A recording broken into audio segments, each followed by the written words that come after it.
అమ్మా నువ్వు అటు ఇక్కడ ఉండి కనబడుతుంది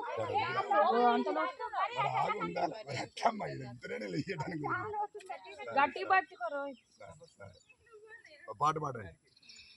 నా సంకటములన్నీయు తీరిపోయి సంహారదూత నన్ను దాటిపోయి నా సంకటములన్నీయు తీరిపోయి సంహారదూత నన్ను దాటిపోయి పరుకు నేనింకా దాసుడన్ కాను పరుకు నేనింకా దాసుడన్ కాను పరమాకానానికి హక్కుదారుడని పరమాకానానికి హక్కుదారుడని.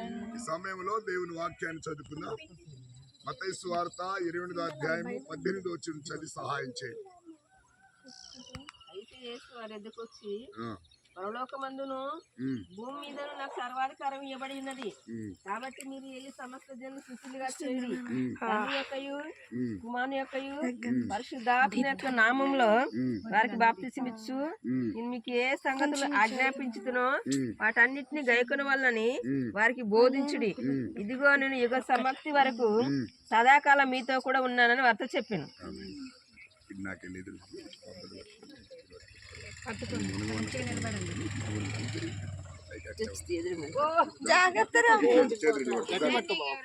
తాడు గట్టిగా పట్టుకొని లాగి మీరు.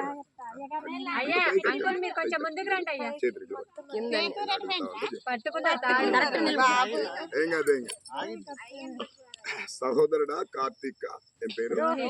రోహిత్. యేసు క్రీస్తు లోకరక్షకుడు నమ్ముచున్నావా? ఆయన నీ పాపాల కొరకు చనిపోయి తిరిగి లేచాడని నమ్ముచున్నావా? నీవి బాప్తిష్యం పొందిన నుండి సంఘం యొక్క క్రమం సంఘ నిబంధనలను పాటిస్తావా? ప్రతి ఆదివారము దేవుని సంధిలో కనబడి దేవుని సంఘములో సావాసములో ఒక సభ్యునిగా దేవుని యొక్క రాకడ వరకు నిలిచి ఉంటావా? దేవుడు నీకు ఇచ్చినటువంటి ఉద్యోగములో నీ కష్టార్జితములో దేవుని యొక్క భాగాన్ని చెల్లిస్తావా? నీవు ఇచ్చినటువంటి సాక్ష్యమును బట్టి దేవుడు నాకు ఇచ్చిన అధికారమును బట్టి తండ్రి యొక్కయు కుమారుని యొక్కయు పరిశుద్ధాత్మ నామమున ఇటు తిరిగి నీకేం కాదు. ఇటు తిరిగి చెప్తా. ఇటు తిరిగి వెళ్ళాలి. ఇటు తిరిగి ఇది ఉంది కాబట్టి ఇటే ఉంచాలి. వెళ్ళాలి. ఇటు మోగాలి కదా నువ్వు.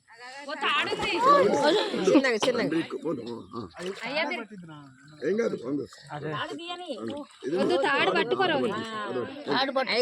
మునుగు కరెక్ట్ మునగాల. అయ్యా నువ్వు చెయ్యి. తండ్రి యొక్కయు కుమారుని యొక్కయు పరిశుద్ధాత్మ నామమున పూర్తి మునిగింది. చిన్నగా బాగా